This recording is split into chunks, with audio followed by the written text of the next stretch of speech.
Et nous sommes ici rassemblés au nom du Père et du Fils et du Saint-Esprit. La paix du ressuscité soit toujours avec vous. Je vous invite à vous asseoir.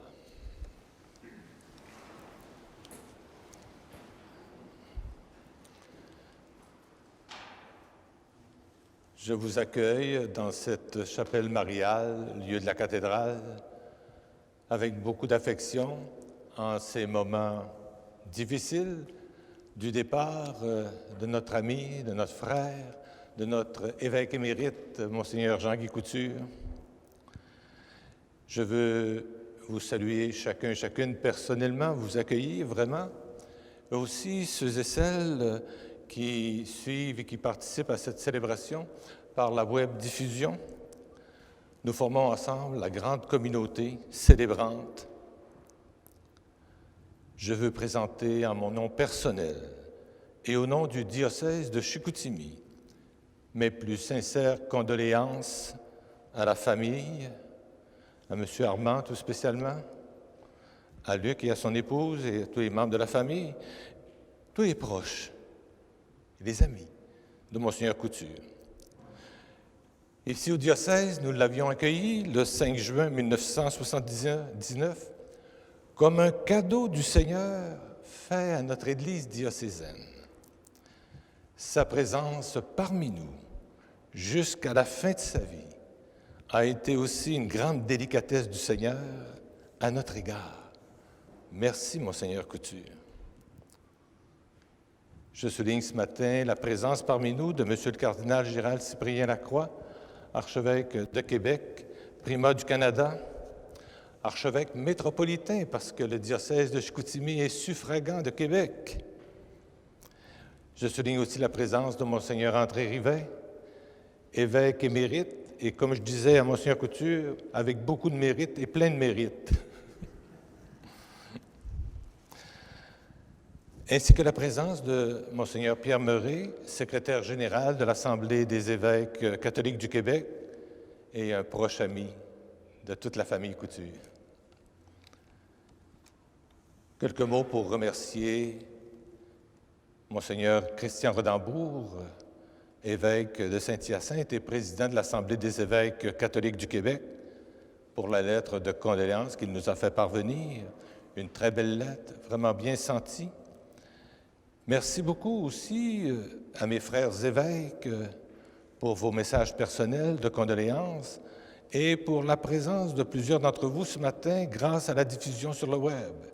Et j'imagine aussi que beaucoup de prêtres de notre diocèse et peut-être même de Bécomo, des laïcs, des proches, des amis de Monseigneur Couture participent à cette célébration.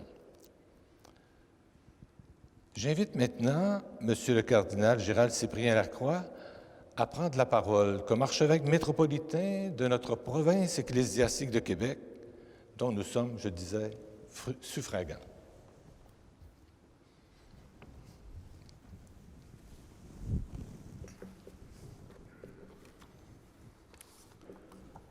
Je suis honoré de pouvoir participer aujourd'hui aux funérailles de Monseigneur Jean-Guy Couture et partager avec vous ce moment important de prière avec des membres de la famille Couture et de la famille diocésaine de Chicoutimi.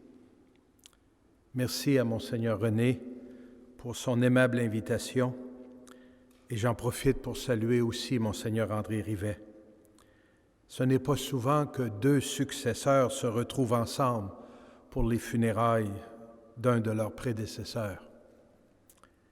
Comme vous le savez, et je le dis avec beaucoup de fierté, Monseigneur Couture est né à Québec, dans la paroisse Saint-Jean-Baptiste, et a vécu la moitié de sa vie dans notre diocèse, jusqu'à l'âge de 46 ans, au moment où le pape Paul VI le nommait évêque à Haute-Rive et Jean-Paul II à Chicoutimi, 4 ans plus tard.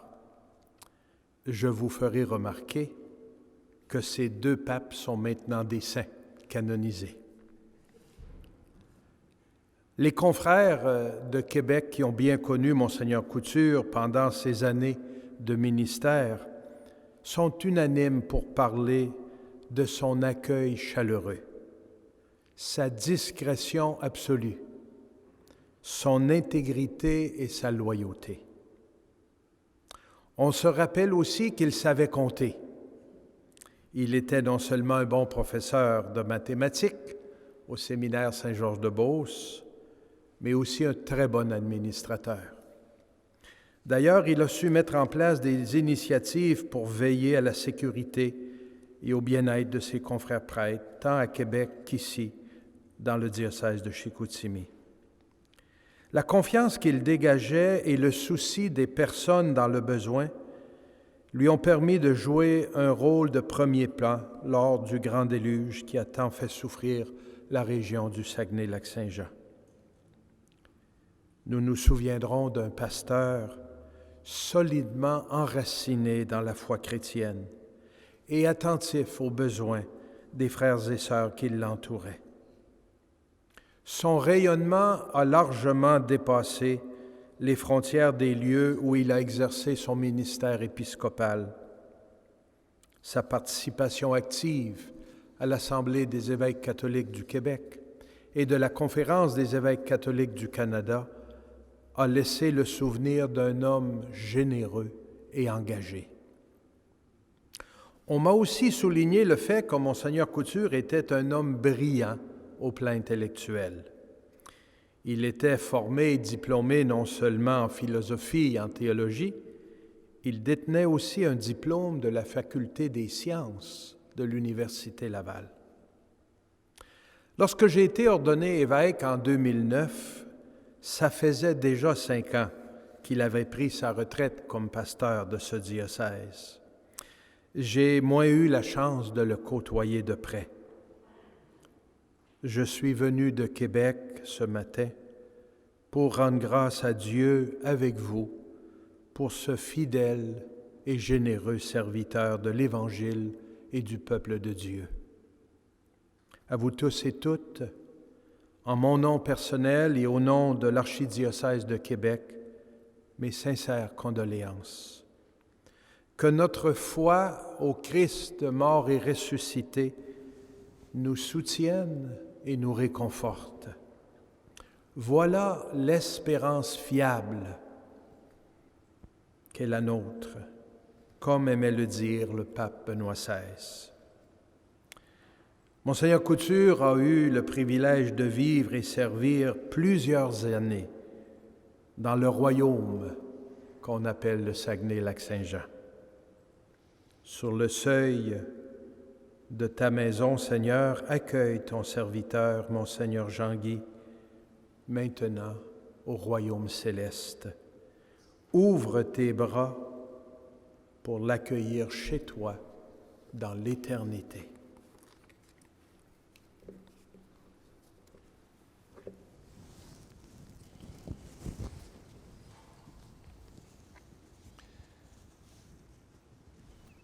Merci beaucoup, Monsieur le cardinal, pour ce témoignage et votre présence encore une fois.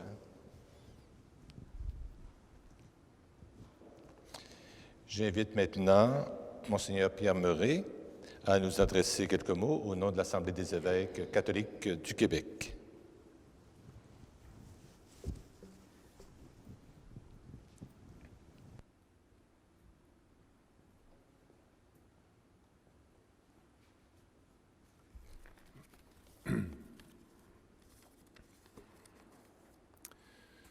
Bonjour.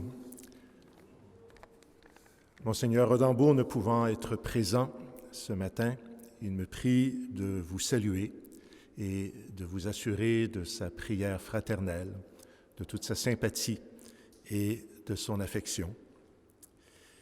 Célébrer la vie de Monseigneur Couture comme nous le faisons ce matin avec reconnaissance dans l'action de grâce, met en lumière les multiples familles qui ont fait la vie de Monseigneur Couture. Des familles desquelles il a tant reçu et auxquelles il a tant donné. Bien sûr, il y a la famille Couture, sa famille de sang, qui l'a accompagné depuis ses premiers balbutiements dans la vie. La famille diocésaine de Québec, à laquelle le cardinal a fait référence, où Monseigneur Couture a vécu sa vie de baptisé, a vécu sa formation, a vécu ses premiers engagements ecclésiaux à titre de diacre et de prêtre. La famille du diocèse de Haute-Rive, aujourd'hui Bécomo, où il a su être un pasteur attentif, où il a pu faire ses premiers pas comme pasteur-évêque. Et finalement, cette famille du diocèse de Chicoutimi, où il a été ce pasteur attentionné, dévoué, inspiré pendant un quart de siècle. Et après s'être retiré, il a continué à œuvrer, à être au service, simplement, dans l'humilité, la discrétion, au service, encore une fois, de ses diocésains. À ces familles s'ajoutent les liens d'amitié noués au cours de nombreuses rencontres. Et il y a cette famille des évêques. Devenir évêque, ce n'est pas tant une dignité qui arrive à une personne en particulier, c'est bien plutôt entrer dans la famille de tous les évêques du monde qui sont unis dans la charité et la fraternité autour du pape. Et à plus petite échelle, Monseigneur Couture a été un membre important, engagé, apprécié de la famille des évêques du Québec, au sein de laquelle il était apprécié, comme l'a dit le cardinal, mais dans laquelle aussi il s'est beaucoup investi. Monseigneur Rottembourg tient ce matin à exprimer la reconnaissance de tous les évêques du Québec à Monseigneur Couture. En étant ce frère et ce pasteur au sein des multiples familles auxquelles il a participé, il a vécu cette dynamique d'accueil et de don qui fait finalement la vie de Dieu dans la Trinité, où chacun des membres de la Trinité se donne et s'accueille dans l'amour. Au sein de chacune des familles auxquelles nous participons, nous vivons un peu de ce mystère d'accueil et de don les uns des autres. Monseigneur Rottembourg joint son espérance et sa prière aux nôtres ce matin pour que Monseigneur Couture entre pour toujours dans cette Trinité qu'il a aimée, qu'il a voulu servir de son mieux, et qu'il entre aussi dans la joie et la tendresse de son Seigneur qu'il a voulu servir avec tant de dévouement. Sa prière veut aussi que d'auprès de Dieu, Monseigneur Couture puisse poursuivre sa mission de pasteur en intercédant pour l'Église de Chicoutimi et pour tous ses frères et sœurs dans la foi.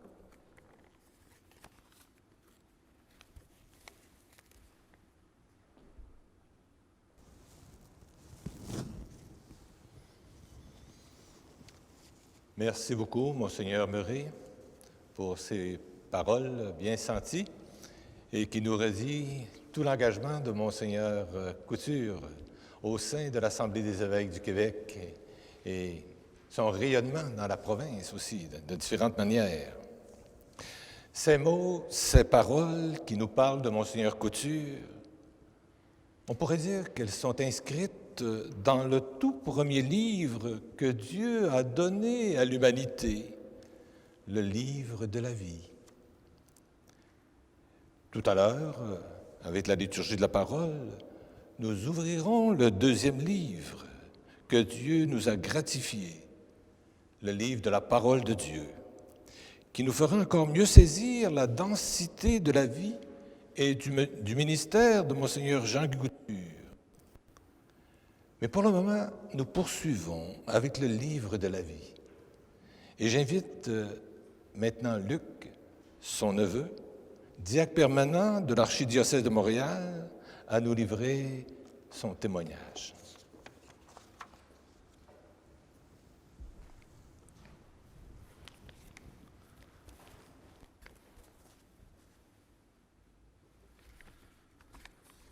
Bonjour. Alors, comme le dit Monseigneur René, mon témoignage va être centré sur ma relation plus personnelle et humaine avec oncle Jean-Guy. Depuis mon enfance comme garçon, puis père de famille et finalement comme diacre. Alors, mes premiers souvenirs remontent dans les années 60, alors que mon oncle était au petit séminaire de Saint-Georges-de-Beauce. Mon père et toute la famille, on allait le visiter une fois de temps en temps, passer quelques jours. Comme on a dit, il était professeur de sciences et il est devenu procureur du petit séminaire. Une des choses que, comme garçon qui m'avait impressionné, mon oncle avait fabriqué lui-même son système de son. Il avait fait venir les pièces des États-Unis en pièces détachées. Là, on parle des années 60. Il avait fabriqué à la main son système. Puis il avait construit, il avait beaucoup de talent, il était très manuel. Ses boîtes de son, il y en a peut-être qui les ont vues à son chalet puis sa maison. Il y avait 2 grosses caisses en bois qu'il avait fabriqué lui-même. Il avait commandé les pièces, il avait coupé le bois, le tissu et tout. Et ces boîtes de son-là fonctionnaient encore jusqu'à il y a 2 ans. Il écoutait sa musique classique avec ses fameux haut-parleurs. C'était de la qualité. Puis, un des plus beaux souvenirs, c'est quand il nous amenait à Cabane à sucre, quand il était à Saint-Georges. On allait, dans la période des sucres, il nous amenait chez les sœurs, puis on allait dans des cabanes à sucre. C'était vraiment festif. Pendant mon adolescence, excusez, on l'a vu moins souvent, mais je suis allé à son ordination au Trives avec ma famille en 1975 et à son intronisation ici, à la cathédrale en 1979. À ce moment-là, j'étais étudiant à Polytechnique comme ingénieur et je travaillais ici à Grande-Bay pour la construction de l'aluminerie. Alors, je passais l'été ici. Après ça, probablement le plus grand événement de ma vie, ça a été le mariage avec Nicole, mon épouse, en 1983, qui a été célébré par oncle Jean-Guy à Laval. Puis d'ailleurs, il a célébré le mariage de plusieurs de mes cousines, de mes cousins, dont Lorraine qui est ici, puis Daniel. Ce qui m'avait frappé, c'est qu'on avait préparé la célébration ensemble dans un grand dialogue, un grand respect de nos désirs. Puis son homélie était vraiment personnalisée. Ça nous avait touchés, moi et Nicole. Puis on a encore une copie de son homélie à la maison où il parlait de nos engagements actuels et futurs, notamment dans le scoutisme et dans l'Église. Ça a été un grand bonheur que cette union-là soit bénie par mon oncle Jean-Guy. Mais il y a quelque chose de particulier. Tantôt, on parlait de deux évêques qui sont ici, successeurs. Mais vous savez, en parlant de mariage, mon oncle a marié mon papa Armand 2 fois. La première fois en 1956 avec ma maman Mariette. Il a vu qu'il était veuf, mais il l'a remarié à l'Église en 2003 avec Marie-Paul Coulombe. Donc, Jean-Guy a marié à l'Église 2 fois 47 ans plus tard. À son chalet, on a vécu des étés mémorables. Vous avez peut-être vu sur le diaporama. Puis une des anecdotes les plus fantastiques, c'était un été où on avait nagé dans le Saguenay. On a traversé à l'île. Il y avait une île en face de son chalet avec mes enfants puis sœur Ernestine. Sœur Ernestine, je vous embrasse. Je sais que vous êtes là. Sœur Ernestine, les sœurs ont accompagné mon oncle pendant de nombreuses années. On a traversé la rivière. Puis là, rendu de l'autre bord, mon Martin, il avait peut-être 7-8 ans, il ne voulait plus revenir. Il est resté sur l'île.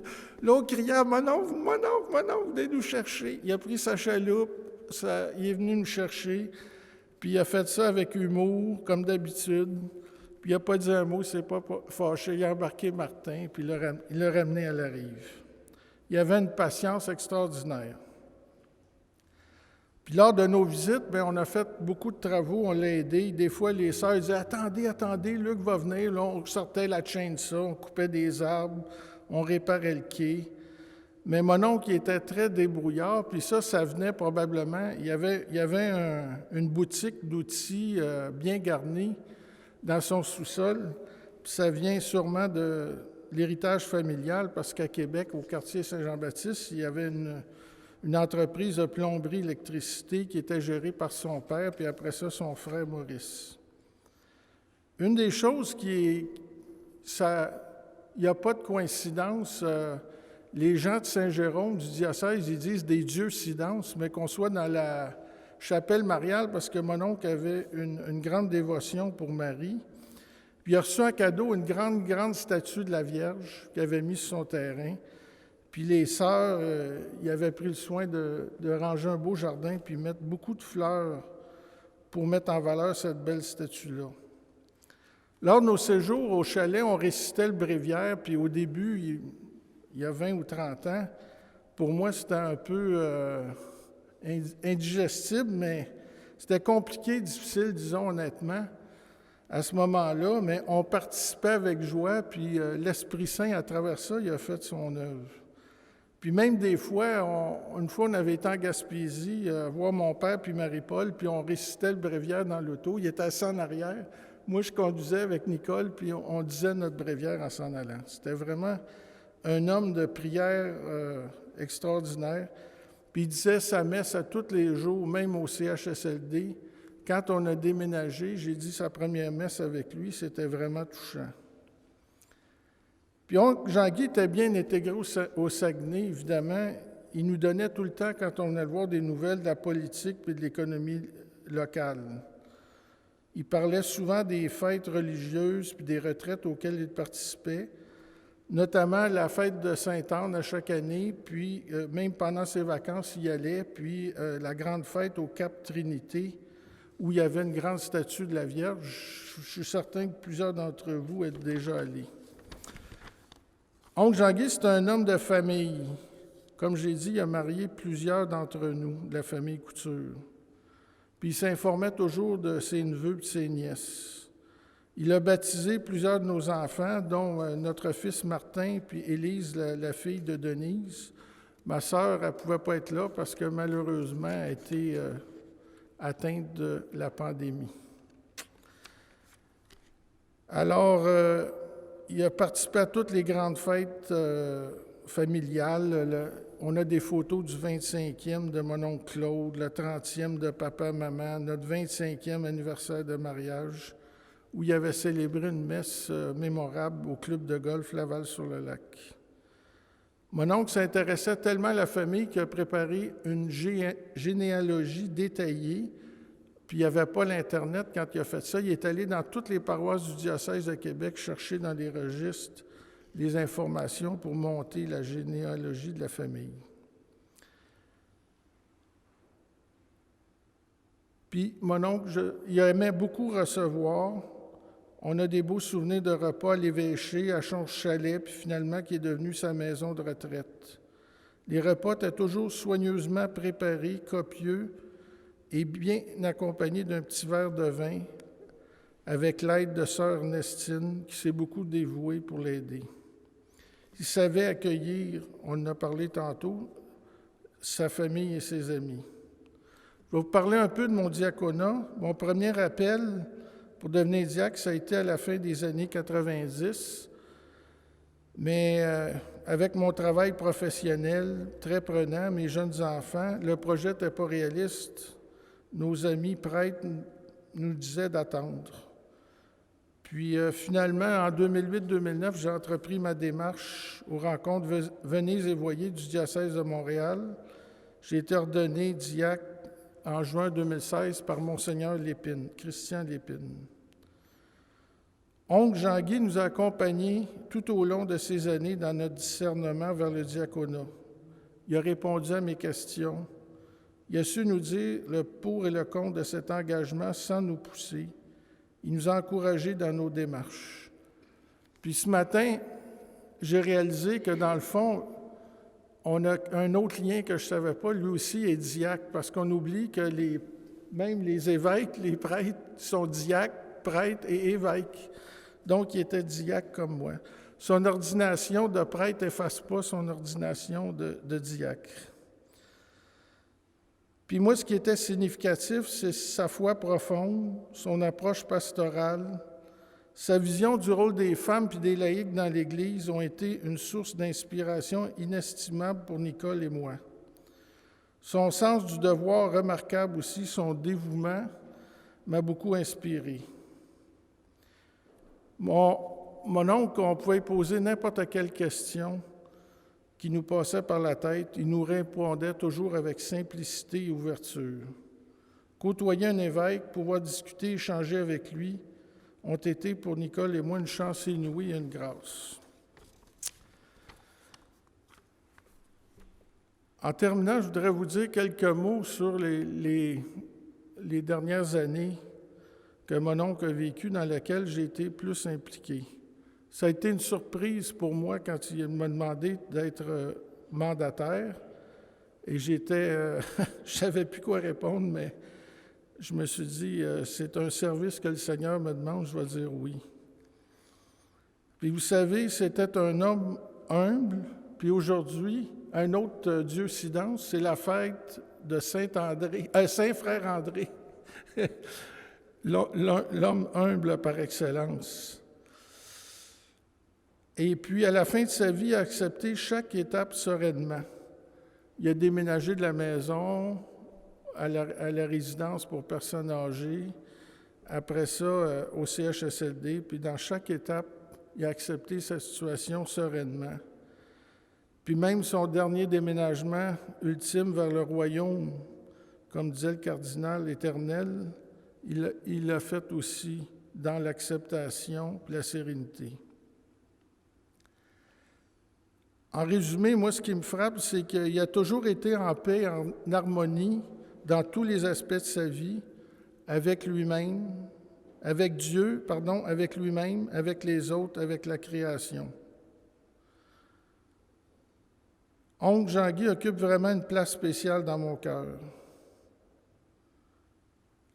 Puis, ce que je retiens, c'est que dans sa vie personnelle, comme dans sa vie ecclésiale, c'était vraiment un pratiquant de l'Évangile qui est ici, l'évangiliaire. Il la mettait en pratique autant dans sa vie personnelle que dans sa vie d'Église. Puis il n'y avait pas deux oncles Jean-Guy. Il était au service du Seigneur avec toutes les personnes que le Seigneur mettait sur sa route. Fait que pour moi, aujourd'hui, c'est une nouvelle communion qui commence avec Jean-Guy.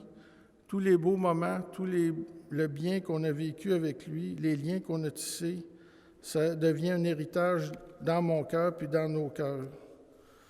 On pourra toujours se souvenir de ce bel héritage. Alors, je rends grâce au Seigneur pour Jean-Guy, cet être exceptionnel que tu as mis sur notre route. Nous te rendons grâce pour l'amour qui émanait de lui et le bon et humble serviteur qu'il était. Je vous souhaite de vivre cette célébration dans l'action de grâce et dans l'espérance. Amen.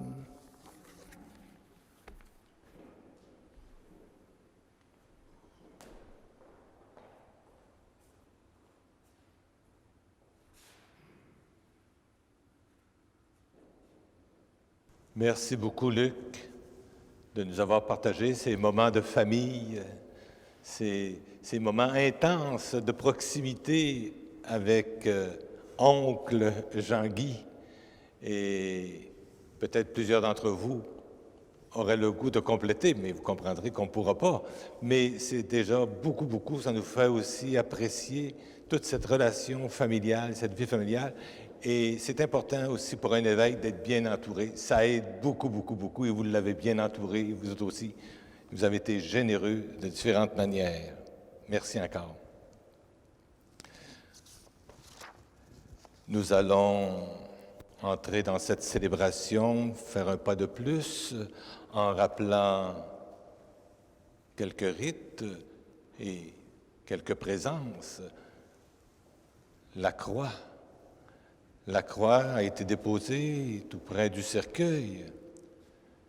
Sa présence bien visible nous rappelle le Seigneur Jésus, que tu nous as aimés jusqu'à donner ta vie pour nous. Que cette croix soit donc à nos yeux le signe de ton amour pour notre frère évêque Jean-Guy, aussi pour chacun et chacune de nous. Le cierge pascal déjà allumé. Seigneur Jésus, ce cierge pascal nous invite à te reconnaître comme la lumière du monde. Ce matin, que cette flamme nous apporte la lumière dont nous avons tant besoin dans nos vies personnelles, aussi dans notre diocèse, dans l'Église et dans le monde. Qu'elle réchauffe nos cœurs et nourrisse notre espérance. La mitre, une mitre appartenant à Monseigneur Couture, a été déposée sur le cercueil. Au jour de son ordination épiscopale, Monseigneur Couture a reçu la mitre, l'invitant à faire briller l'éclat de la sainteté, qu'il reçoive maintenant auprès de Dieu l'impérissable couronne de gloire.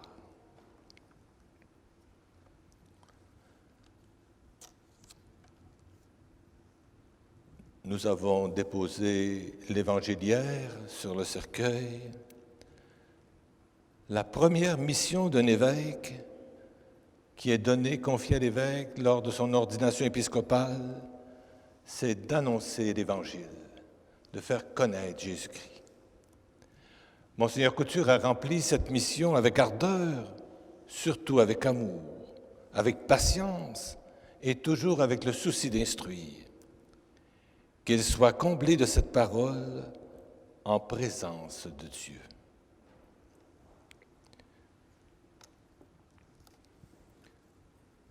Prenons quelques instants pour laisser et accueillir le regard de Dieu, nous redire son amour et sa tendresse et nous donner son signe de miséricorde pour toutes nos misères humaines, pour nos détours, nos égarements et nos péchés. Demandons pardon au Seigneur.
Que Dieu d'amour tout-puissant nous fasse miséricorde, qu'il nous pardonne tous nos péchés et qu'il nous conduise à la vie éternelle.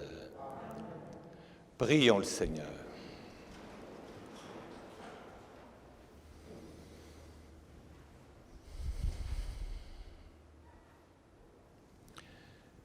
Seigneur Dieu, parmi les prêtres ayant exercé le ministère apostolique, tu as revêtu de la dignité épiscopale ton serviteur Jean-Guy. Nous t'en prions, fais qu'il partage aussi avec eux la vie dans l'éternité, par Jésus-Christ, ton Fils, notre Seigneur, qui vit et règne avec toi et le Saint-Esprit, dans l'unité du Saint-Esprit, Dieu pour les siècles des siècles. Amen.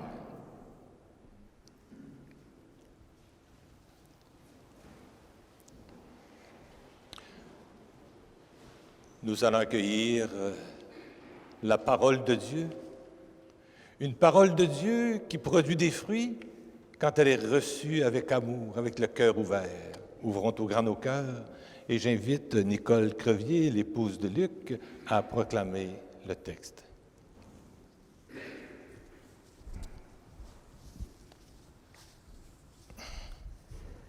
Lecture de la lettre de Saint Paul apôtre aux Romains. Frères et sœurs, aucun d'entre nous ne vit pour soi-même, et aucun ne meurt pour soi-même. Si nous vivons pour le Seigneur. Si nous mourons pour le Seigneur. Ainsi, dans notre vie comme dans notre mort, nous appartenons au Seigneur. Car si le Christ a connu la mort, puis la vie, c'est pour devenir le Seigneur et des morts et des vivants. Alors, toi, pourquoi juger ton frère? Pourquoi mépriser ton frère? Tous, en effet, nous comparaîtrons devant le tribunal de Dieu, car il est écrit, « Aussi vrai que je suis vivant, dit le Seigneur, tout genou fléchira devant moi, et toute langue proclamera la louange de Dieu. » Ainsi, chacun de nous rendra compte à Dieu pour soi-même. Parole du Seigneur. Nous rendons grâce à Dieu.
Que le Seigneur te bénisse pour que tu annonces la bonne nouvelle à tes frères et tes sœurs au nom du Père et du Fils et du Saint-Esprit.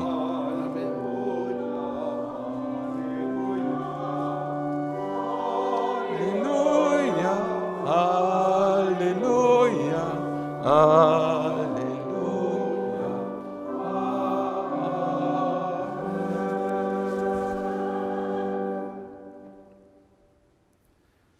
Le Seigneur soit avec vous. Et avec votre esprit.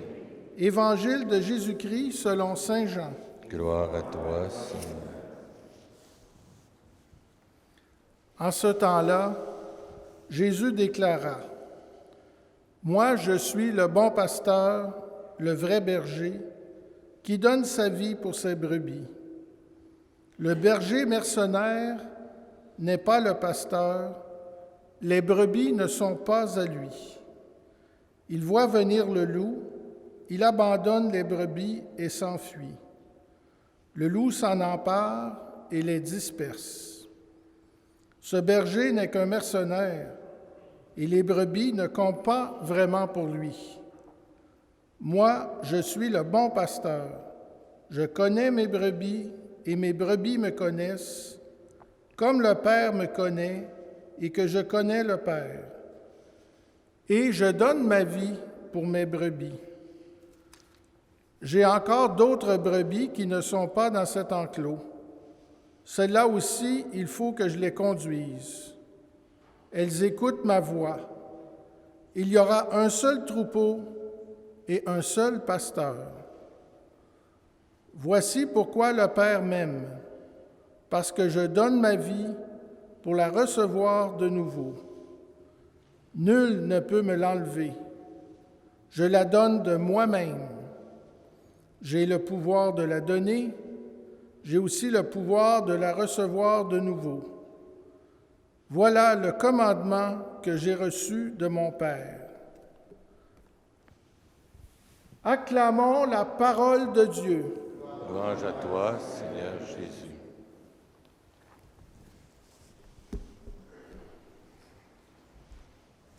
Merci beaucoup. Apporte-moi de l'eau. Apporte-moi un petit peu d'eau.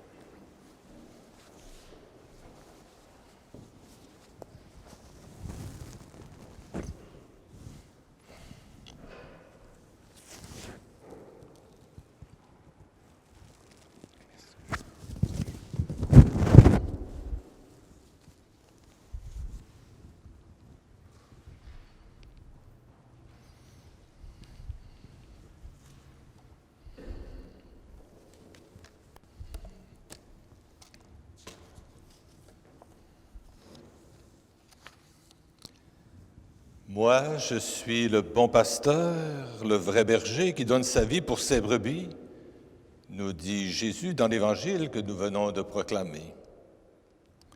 Ce matin, nous rendons grâce à Dieu. Nous faisons monter vers le ciel un immense merci, car nous reconnaissons en Monseigneur Jean-Guy Couture un vrai disciple du Maître qu'est Jésus le bon pasteur. Dès son arrivée au diocèse de Chicoutimi, Monseigneur Couture a épousé véritablement son nouveau diocèse et aussi toute la région. Il s'est généreusement mis au service du peuple de Dieu au Saguenay-Lac-Saint-Jean. Durant ses 25 années d'épiscopat chez nous, il a assumé de manière exemplaire ce que mentionne le directoire pour le ministère pastoral des évêques au numéro 158, qui présente l'évêque comme un père et le pasteur du diocèse. Monseigneur Couture a été le père et le pasteur aussi du diocèse de Haute-Rive à l'époque, mais il l'a exercé durant 25 ans ici et durant tout le reste de sa vie. On peut lire à ce numéro 158, dans l'exercice de son ministère de père et de pasteur au milieu de ses fidèles, l'évêque doit se comporter comme celui qui sert en gardant toujours devant les yeux l'exemple du bon pasteur qui est venu non pas pour être servi, mais pour servir et donner sa vie pour ses brebis.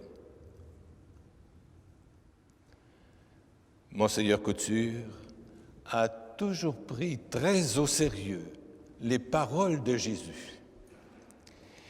Il savait, depuis qu'il avait ressenti l'appel du Seigneur dans ses jeunes années, que sa vie serait d'amour et de don.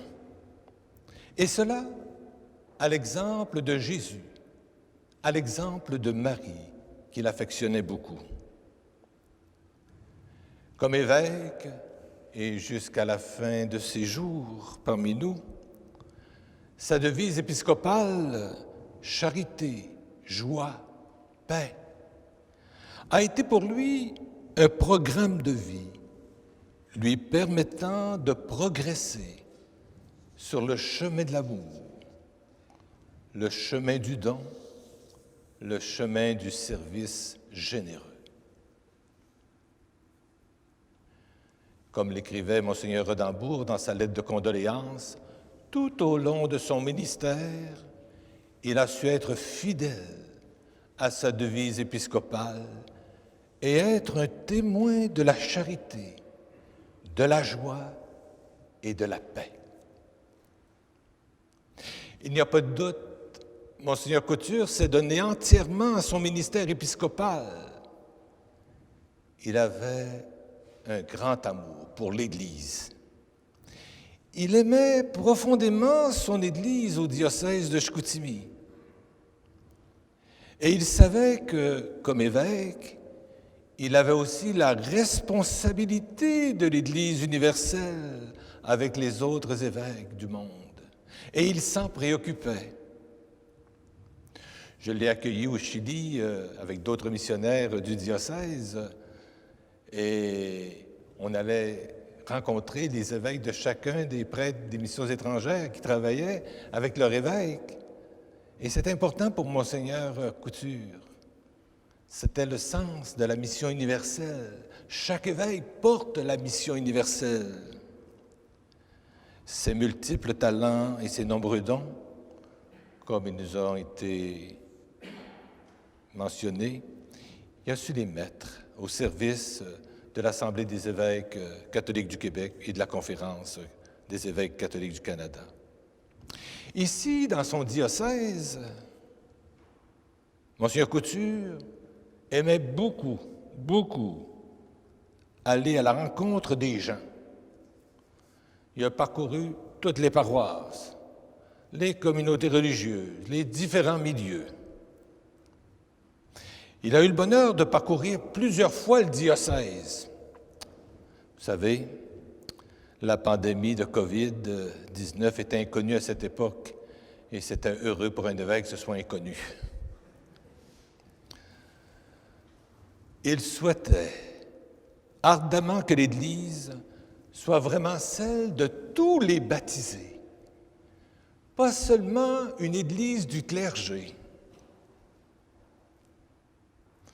Il a mis beaucoup d'efforts pour faciliter le travail en équipe pastorale.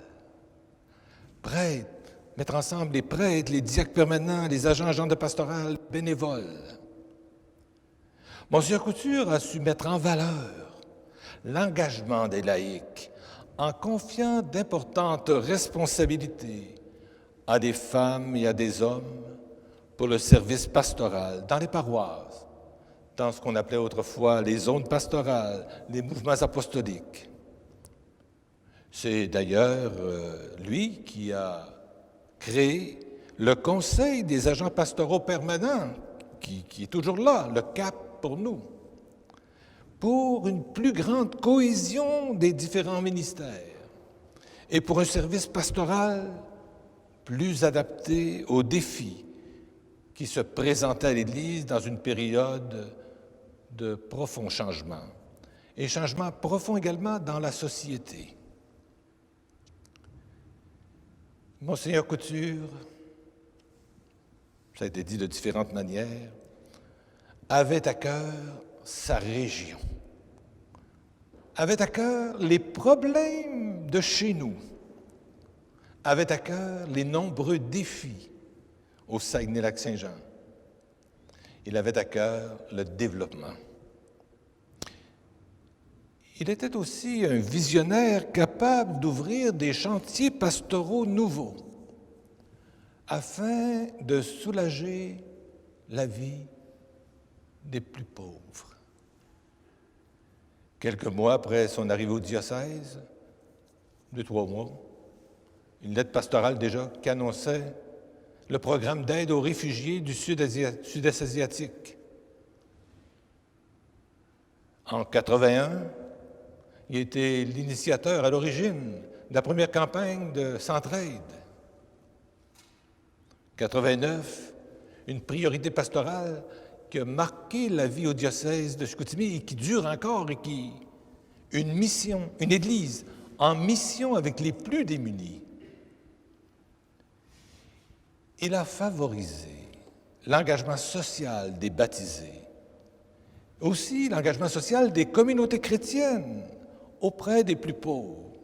Et ça a permis la naissance d'initiatives caritatives très heureuses.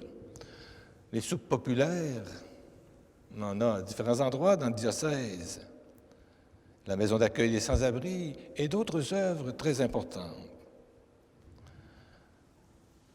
Le déluge a été mentionné tout à l'heure. En juillet 1996, son implication à l'occasion du déluge qu'on appelait le déluge du Saguenay, pour le différencier du déluge de la Bible, pour ne pas mêler le monde, le déluge du Saguenay, Monseigneur Couture s'en est fait l'apôtre, mais un apôtre en mission. Il s'est fait le serviteur des sinistrés. Et c'était une grosse responsabilité qui lui avait été confiée par le gouvernement. Mais en même temps, c'était une croix à porter parce qu'il voyait la souffrance des personnes, le désarroi, puis aussi, c'était pas simple, c'était compliqué. Ce matin, en reprenant les mots de saint Paul dans la lettre aux Romains, ça vient nous redire que Monseigneur Couture n'a pas vécu pour lui-même. Il a vécu pour le Seigneur. Il l'a reconnu, aimé et servi en toute personne, spécialement dans les visages les plus marqués par la souffrance. Monseigneur Couture appartenait au Seigneur. Les mots de saint Paul sont pour nous aujourd'hui. Ils nous rappellent que dans notre vie, comme dans notre mort, nous appartenons au Seigneur. Car si le Seigneur a connu la mort puis la vie, c'est pour devenir le Seigneur et des morts et des vivants. Mes sœurs, mes frères, dans cette Eucharistie, remercions du fond du cœur le Seigneur pour ce témoignage d'une vie donnée au service des autres, au service du Seigneur, au service de l'Église. Confions notre frère, Monseigneur Couture, au Seigneur, qui déjà, je n'ai aucun doute, le comble de son amour éternel.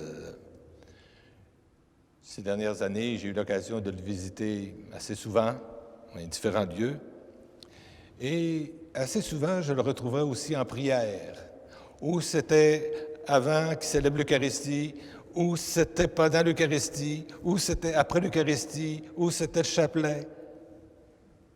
Luc nous a rappelé qu'il aimait prier. C'était un priant. Déjà, dans sa célébration quotidienne de l'Eucharistie, il vivait de cet amour. Ce matin, à l'exemple de Monseigneur Couture, que notre communion au pain vivant nous engage à multiplier le pain et à le partager avec tous ceux et celles qui ont faim. Amen.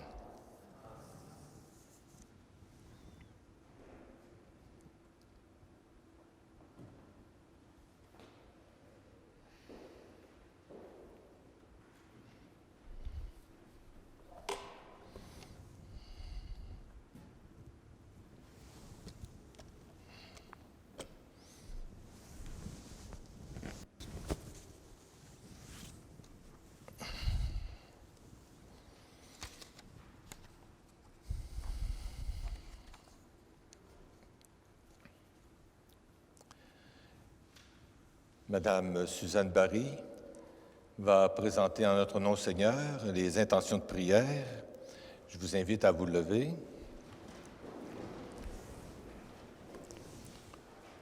Au moment où la mort nous prive de la présence de notre frère Jean-Guy, notre prière veut rappeler combien sa présence nous était chère. En nous rappelant sa mémoire, Nous demandons au Seigneur de le porter dans son amour et sa vie, et nous répondrons, « Souviens-toi, Seigneur, de ton amour. »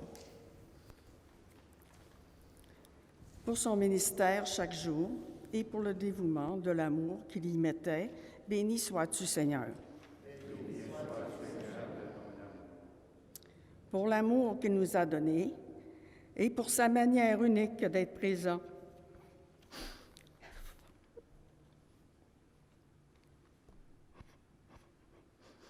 Nos vies avant de rendre heureux ceux qui guidaient et aimaient.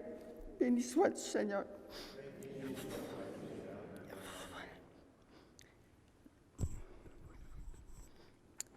L'apôtre Paul écrit, « Aucun d'entre nous ne mit pour soi-même, et aucun ne meurt pour soi-même. » Prions aujourd'hui les uns pour les autres. Dans notre vie comme dans notre mort, nous appartenions au Seigneur. Béni sois-tu, Seigneur.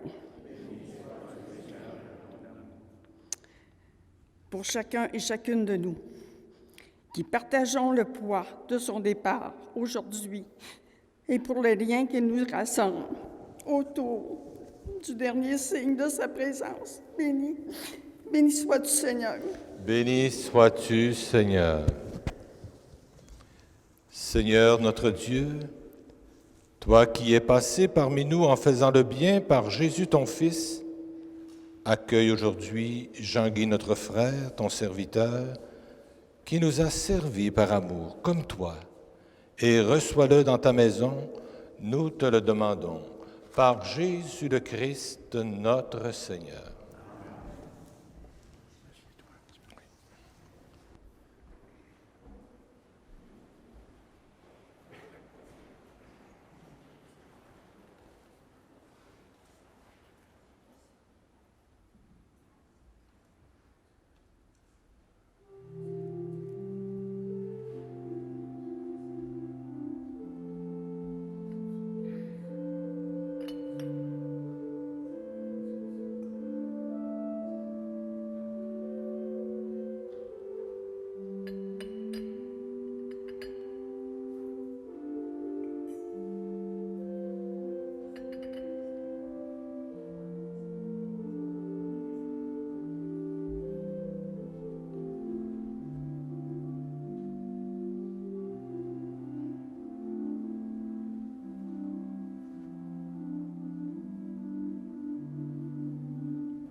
la patène et le calice appartiennent à Monseigneur Couture.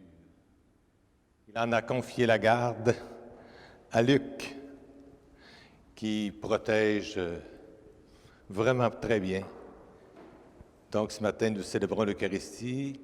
C'est un privilège qui m'est donné avec ce calice et cette patène, don de la famille lors de son ordination à Monseigneur Couture. Prions ensemble au moment d'offrir le sacrifice de toute l'Église. Accueille, Seigneur, le sacrifice que nous t'offrons pour l'âme de ton serviteur Jean-Guy. Toi qui lui as confié sur terre la charge de l'épiscopat, permets qu'au royaume des cieux, il vive en compagnie des saints par Jésus le Christ, notre Seigneur. Le Seigneur soit avec vous. Élevons notre cœur. Rendons grâce au Seigneur notre Dieu. Vraiment, il est juste et bon, pour ta gloire et notre salut, de t'offrir notre action de grâce toujours et en tout lieu. À toi, Seigneur, Père très saint, Dieu éternel et tout-puissant, par le Christ notre Seigneur. Lui seul accepta la mort, afin de nous arracher tous à la mort. Lui seul a bien voulu mourir, afin que tous nous vivions à jamais pour toi. C'est pourquoi, unissant nos voix à celles des anges, nous te louons dans la joie en proclamant.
Toi qui es vraiment saint, toi qui es la source de toute sainteté, Seigneur, nous te prions. Sanctifie ces offrandes en répandant sur elles ton esprit, qu'elles deviennent pour nous le corps et le sang de Jésus le Christ, notre Seigneur. Au moment d'être livré et d'entrer librement dans sa passion, il prit le pain, il rendit grâce, il le rompit et le donna à ses disciples en disant « Prenez et mangez-en tous, ceci est mon corps livré pour vous. »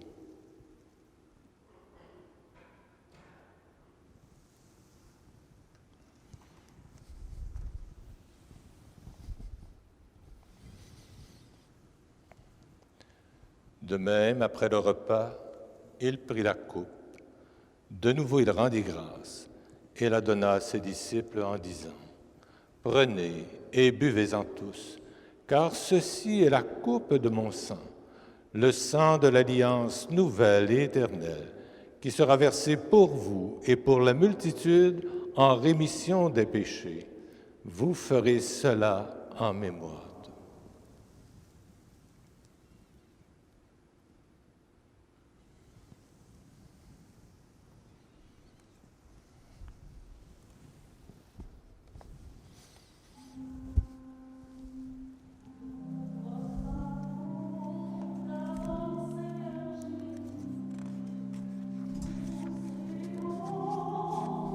Seigneur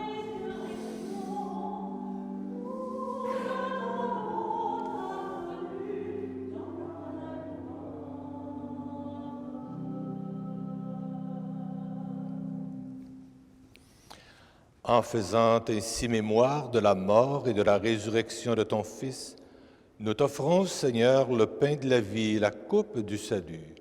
Et nous te rendons grâce car tu nous as estimés dignes de nous tenir devant toi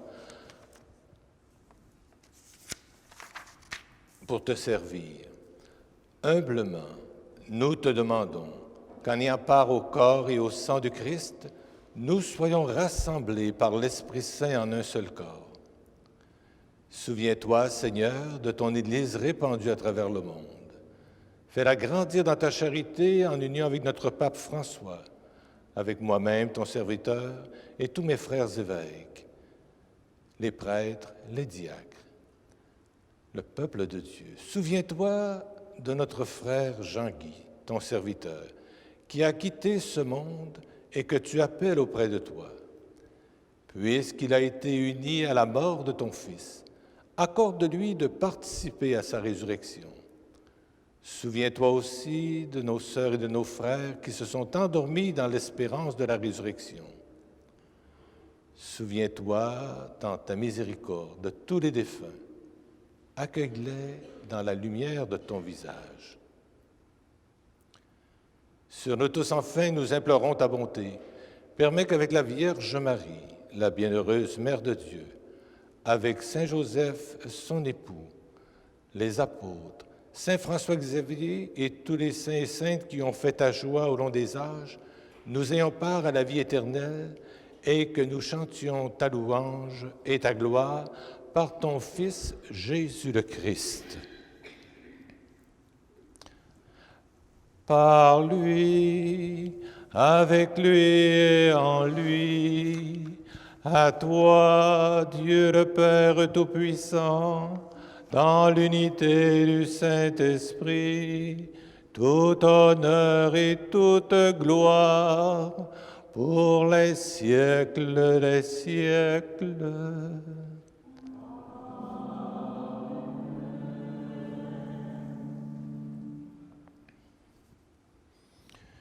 Vraiment unis dans un même esprit, prions en toute confiance cette belle prière que le Seigneur lui-même nous a donnée. Notre Père, qui es aux cieux, que ton nom soit sanctifié, que ton règne vienne, que ta volonté soit faite sur la terre comme au ciel. Donne-nous aujourd'hui notre pain de ce jour. Pardonne-nous nos offenses, comme nous pardonnons aussi à ceux qui nous ont offensés. Et ne nous laisse pas entrer en tentation, mais délivre-nous du mal. Délivre-nous de tout mal, Seigneur, et donne la paix à notre temps. Soutenus par ta miséricorde, nous serons libérés de tout péché, à l'abri de toute épreuve, nous qui attendons que se réalise cette bienheureuse espérance, l'avènement de Jésus-Christ, notre Sauveur.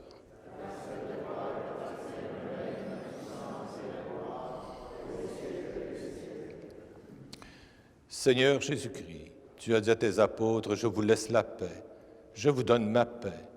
Ne regarde pas nos péchés, mais la foi de ton Église. Pour que ta volonté s'accomplisse, donne-lui toujours cette paix. Et conduis-la vers l'unité parfaite, toi qui règnes pour les siècles des siècles. Et que la paix du Seigneur soit toujours avec vous. » Nous pouvons manifester à distance un signe d'amour et de respect.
Voici l'agneau de Dieu, voici celui qui enlève les péchés du monde. Heureux les invités au repas des noces de l'agneau.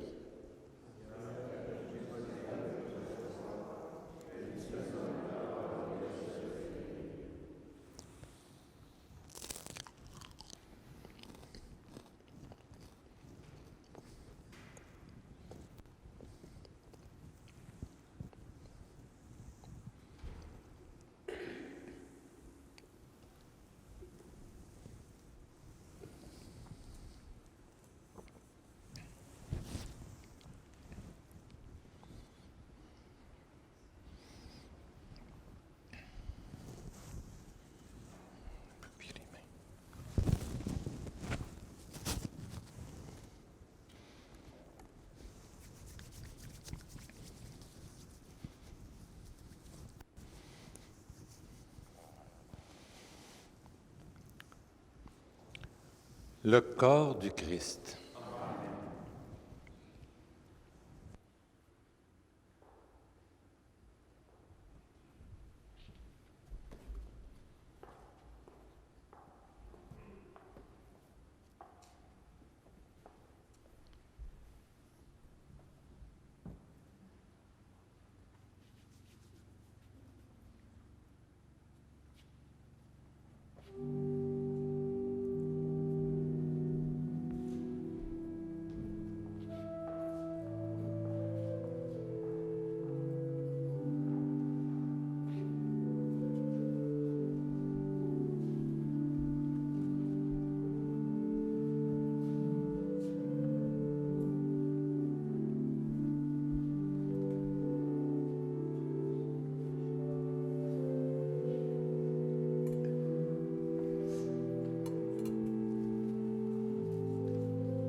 Prions.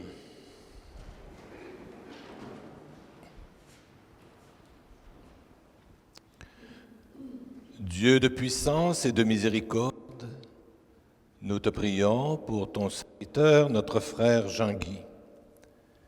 Tu lui avais confié la charge d'être sur la terre ambassadeur du Christ. Maintenant que cette Eucharistie l'a purifié, fais-le siéger aux cieux avec lui qui vit et règne pour les siècles des siècles. Amen. Je vous invite à vous asseoir.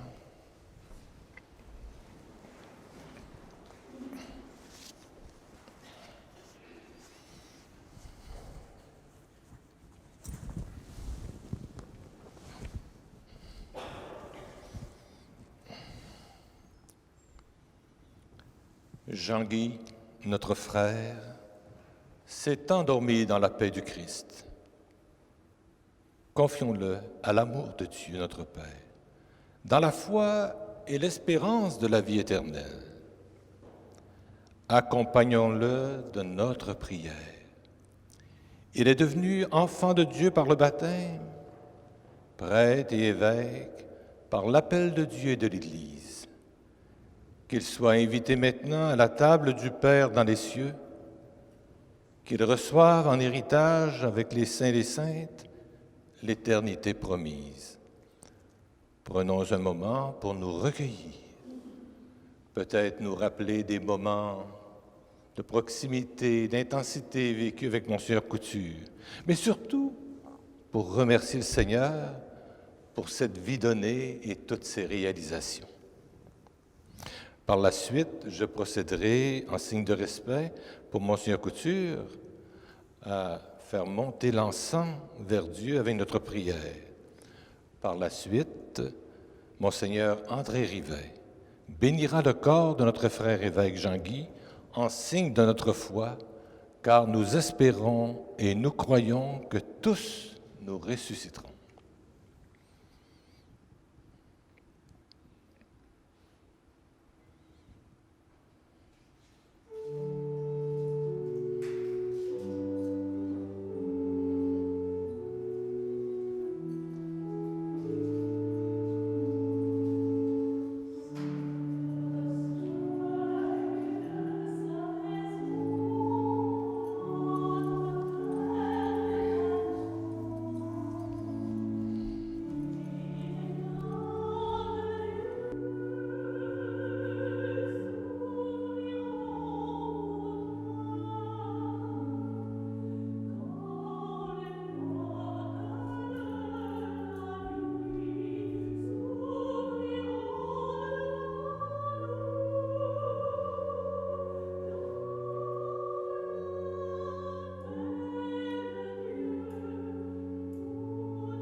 Nous espérons et nous croyons que tous nous ressusciterons.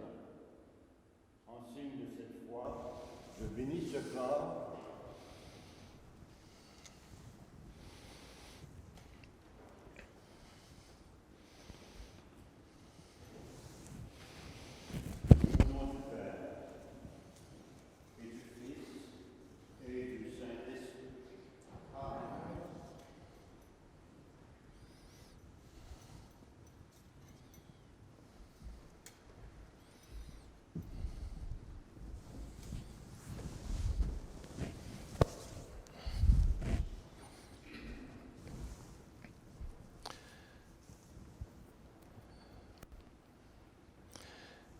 Père très bon, nous remettons entre tes mains l'âme de notre frère Jean-Guy, dans l'espérance que tous ceux et celles qui reposent dans le Christ ressusciteront pour être toujours avec lui. Nous te bénissons pour tout ce que notre frère Jean-Guy a reçu de toi en cette vie. Nous y reconnaissons les signes de ton amour et la communion des saints. Dieu de tendresse, accueille notre prière pour celui qui vient de nous quitter.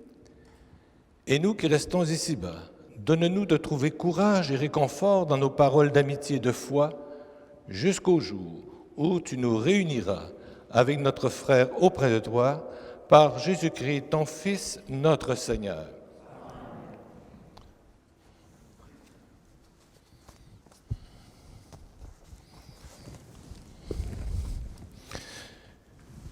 Je vais prendre quelques instants pour remercier d'une manière spéciale les membres de la famille de Monseigneur Jean-Guy Couture au nom du diocèse de Chicoutimi. Je vous réitère mes remerciements et ma reconnaissance pour ces liens d'amour et d'affection avec lesquels vous avez accompagné notre frère Jean-Guy tout au long de sa vie et tout spécialement ces dernières années. À toi, Luc, à vous, M. Armand, Nicole, je vous redis, puis aux autres membres de la famille, je vous redis toute mon admiration et ma reconnaissance pour ce dévouement sans fin. Merci aussi au nom du diocèse à Mme Suzanne Barry. J'ai été témoin. Je disais tout à l'heure que Monseigneur Couture avait été au service des autres tout au long de sa vie. Vous l'avez été d'une manière magnifique tout au long de ces années. Oui, vous en avez vraiment pris bien soin et jusqu'à la fin. Je remercie aussi ses voisins et voisines qu'à l'occasion je rencontrais de sa résidence du bord du Saguenay. Monsieur Couture vous aimait beaucoup et vous avez été très généreux de votre temps pour bien l'accompagner, même le protéger parfois. Vous savez, entre prêtres, souvent, on ne dit pas toujours notre reconnaissance. Ce matin, parmi nous, il y a un prêtre qui a été secrétaire de Monseigneur Couture pendant 25 ans, secrétaire de Monseigneur Paré, secrétaire de Monseigneur Rivet, l'abbé Jacques Bouchard. Au nom du diocèse, merci beaucoup pour toutes ces années auprès de Monseigneur Couture et des autres évêques. J'en profite aussi pour remercier le personnel du CHSLD Les Pensées. Vous, du personnel, vous avez accueilli Monseigneur Couture et lui avez prodigué avec professionnalisme, respect et affection tous les soins requis par son état de santé. Merci du fond du cœur, au nom du diocèse, aux religieuses Notre-Dame du Bon Conseil. On a nommé tout à l'heure Sœur Ernestine Barry, Sœur Rita Fortin, Sœur Cécile Gobeil, Feu Sœur Cécile Gobeil, Sœur Thérèse, pour votre amitié sincère et votre dévouement, sans compter au service de Monseigneur Couture.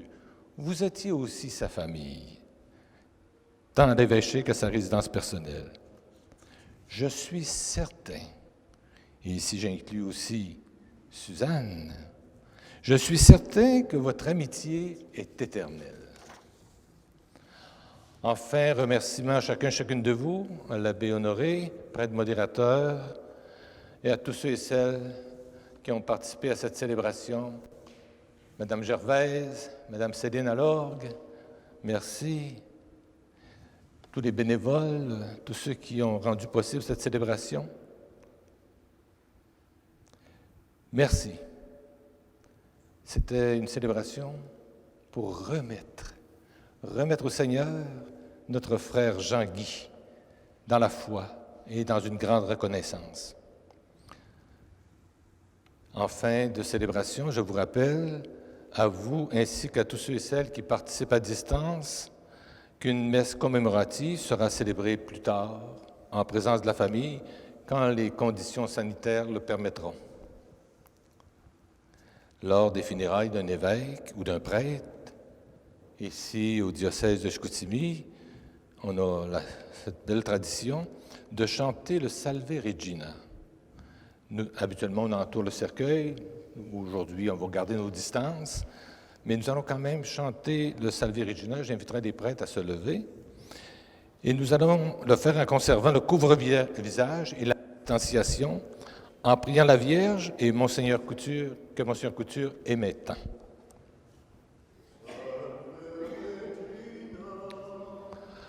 Mater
bâton pastoral est celui de Monseigneur Jean-Guy Couture.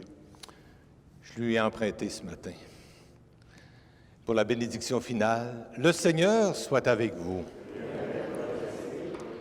Que Dieu d'amour tout-puissant vous bénisse, le Père, le Fils et le Saint-Esprit.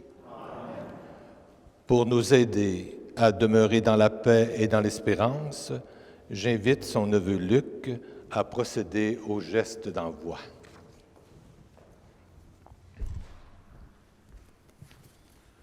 Frères et sœurs, allez dans la paix du Christ.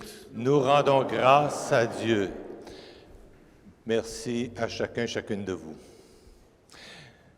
Pour quelques personnes m'ont posé la question, Monseigneur, on va le déposer dans la crypte des évêques, dans le sous-sol de la cathédrale, mais vous comprendrez que c'est réservé avec quelques membres de la famille très, très réservés. Donc, pour les autres, bien, vous pourrez quitter à la fin de la célébration avec le chant final ou l'orgue, ou je ne sais pas. Non? Merci.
veux le dire à